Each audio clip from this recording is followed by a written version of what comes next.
एक बार एक रईस राजा था जिसकी 4 रानियां थीं।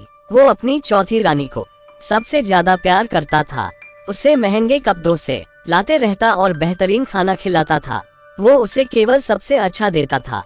वो अपनी तीसरी पत्नी से भी बहुत प्यार करता था और उसका आसपास के राज्यों में बखान करता था, मगर उसे डर था कि वो एक दिन उसे किसी और के लिए छोड़ देगी। वो अपनी दूसरी पत्नी से भी प्यार करता था और वो उसकी हमराज थी और वो उसके साथ हमेशा सहानुभूति, इज्जत और धैर्य से रहती थी।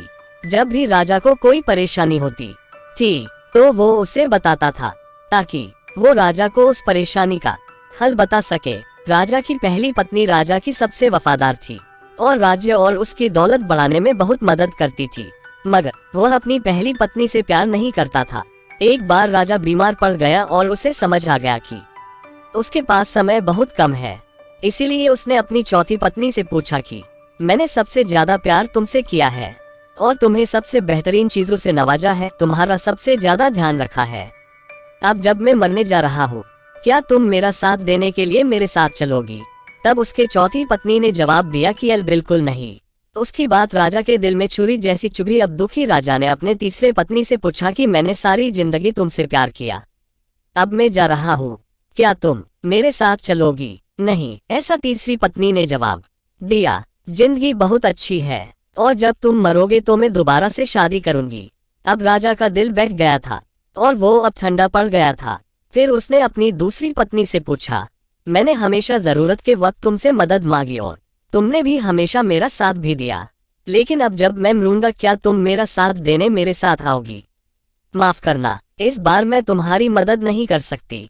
दूसरी पत्नी ने जवाब दिया, ज्यादा से ज्यादा मैं तुम्हें तुम्हारी कब्र तक छोड़ सकती हूँ।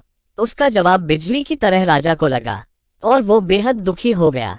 तभी एक आवाज आई, मैं आपके साथ चलूंगी और जहां आप जाएंगे वहां आपके साथ चलूंगी। राजा ने अपनी नजर घुमाई तो उसकी पहली पत्नी खड़ी थी। वो बेहद कमजोर थी क्योंकि वो खाती नहीं थी। डैक से भरकर राजा ने कहा कि जब मेरे पास मौका था तब मुझे तुम्हारा बेहतर ध्यान रखना चाहिए था। दोस्तों, इस कहानी से हमें ये सीखने को मिलता है कि हमारी चौथी पत्नी हमारा शरीर है। हम चाहे इसे सजाने धजाने में कितना भी दिल लगाएं, मृत्यु के समय ये हमें छोड़ जाएगा। हमारी तीसरी पत्नी हमारी संपत्ति, दर्जा और दौलत है। जब हम मरते हैं ये रूह को मिल जाती है। हमारी दूसरी पत्नी हमारा परिवार और समीगण है। चाहे वो कितना ही हमारे साथ क्यों न हो, ज्यादा से ज्यादा वो हमारे साथ शमशान तक ही आ जाएंगे, पर उससे आगे नहीं। हमारी पहली पत्नी हमारी आत्मा है जो अक्सर दौलत, ताकत और अहंकार के सले बेध्यान हो जाती है, मगर हमारी आत्मा ही एक ऐसी है जो जहां हम जाएंगे वहां तक जाएगी। इसीलिए इसे उपजाए, ताकतवर बनाएं और इसका आज से ही ध्यान रखें। यही दुनिया में आपका सबसे बड़ा तोहफा है।